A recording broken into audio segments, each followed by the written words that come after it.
Moving on here with another Aliens review. This time we're checking out Nightmare Asylum, the comic.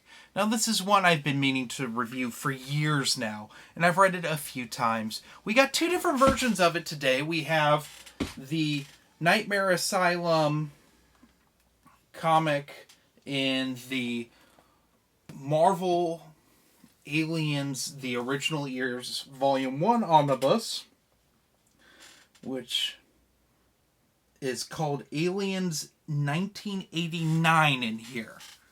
But Nightmare Asylum, it's called Nightmare Asylum in this. This is Aliens, the original comic series, Nightmare Asylum, and Earth War.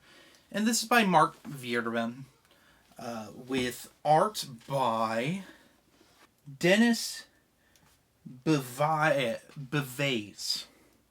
Yeah, so this is the direct follow-up to the terrible ending to Outbreak, where the Earth is taken over by the Xenomorphs. Hicks and Newt and Butler, half a Butler, are flying out in space right now. And they're on a cargo ship that is on autopilot, and it is going to a Colonial Marines base. We have a terrifying encounter in the beginning where Newt has to go out into space to fight a xenomorph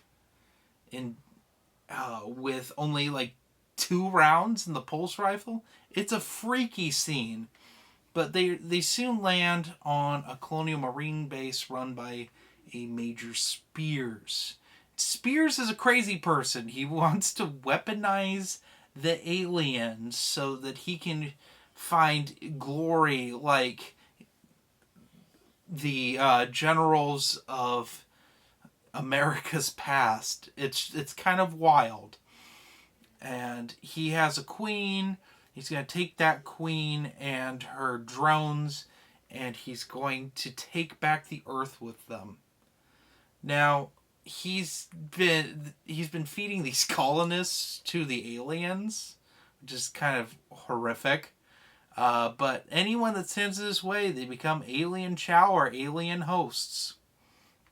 That's pretty much what's going on here. And I know I'm calling them aliens and not xenomorphs. It seems now that it's a universe. They're both used equally. But yeah. It's a freaky book, but the big thing with this is the art. The art is really good. It's well worth your time to check it out, in my opinion, because it's just so different. Nightmare Asylum is the first time we really see what happens when someone tries to weaponize the xenomorph and how bad it goes for them. This is a story that's still being done to this day with the Aliens property. I mean, we saw it with Tim Lebbon's Rage War, where that's done in a different way than this. But intercut with this, we see a lot of people on survivors of Earth sending their transmissions and how everyone's just slowly dying. The Earth's being overtaken and colonized by the xenomorphs. They are the new dominant species. And they're literally just killing everything. That's freaky. We get a bit of Butler and Newt's relationship, although when we get to the novel, I think that Steve Berry does a better job with it.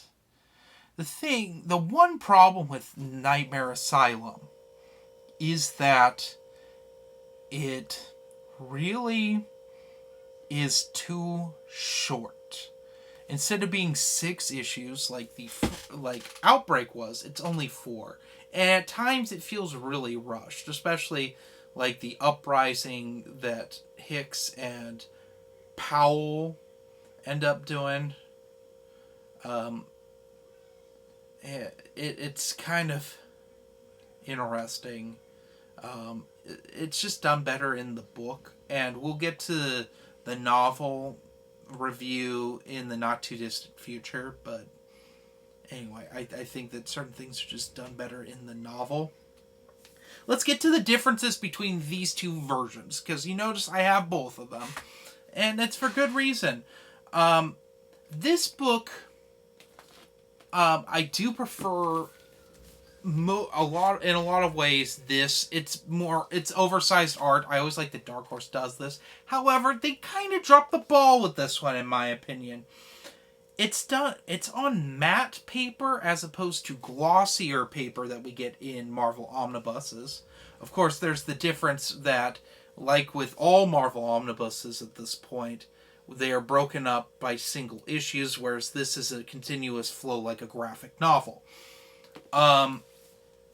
The print on the Marvel version, in my opinion, looks a lot better. I don't know if it's the gloss or what, but there's a few pages in this. I don't know if mine's a misprint or what have you, but it feels like it's out of focus. And that's just weird. And so I don't know. I didn't like that too much. But it's worth your time to pick these up. These are kind of becoming a little harder to find. This is the last, they only did 2 Aliens ones. They had 1 Predator one AVP one, and 1 Terminator one. And they're basically like all the same series, like just sampling the original runs of these comics that really made Dark Horse the powerhouse that it kind of is today, although Dark Horse, it's not really a powerhouse anymore. It made it into what made me a Dark Horse fan. It's this kind of high octane, really well written comics. Because let's face it, a lot of IP comics are terrible. Have you all tried to read the RoboCop comics? I don't think there's a good one at all. I've read a lot of them. None of them are particularly good. Or like any of like a lot of the Dynamite stuff, the Evil Dead comics, like Army of Darkness, those are all over the place in like the bad department. I wouldn't say any of those, although I gave some positive reviews back in the day. In hindsight, since I've read so much more comics, they aren't that great.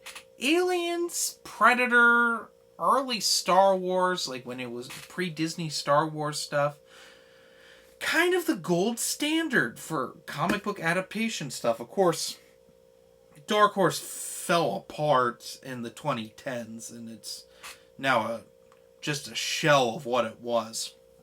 I mean, Marvel now owns Aliens. That's so weird to me on so many levels. But anyway, one last thing I want to talk about with the art. The art is very colorful, and it's very different than the previous Outbreak. The coloring is just great, and this was meant to be in color. Like it just accentuates like how creepy this story is, and it's just so well colored. The art it's unconventional, but in a sense it reminds me very much of Dark Horse in this late 80s into the 90s sort of thing, where they did very unconventional art most of the time. I mean, think of Mike Mignola. Mike Mignola really wouldn't do a lot of the mainstream comics. It would be with Hellboy, that sort of thing. He really thrived at Dark Horse, and it's art like that really is what makes these comics like so striking, in my opinion. So anyway, what do I give this? Honestly, Nightmare Asylum as a comic, give it a 4.5 out of 5. I think the story's a bit rushed, but the art is really worth your time. And if you also read the novel along with the comic, you're going to get a lot out of it. Even though the novel has some changes that were forced on by editorial, which we'll get to when we review the novel. So, anyway, I hope you enjoyed this. Have a good day.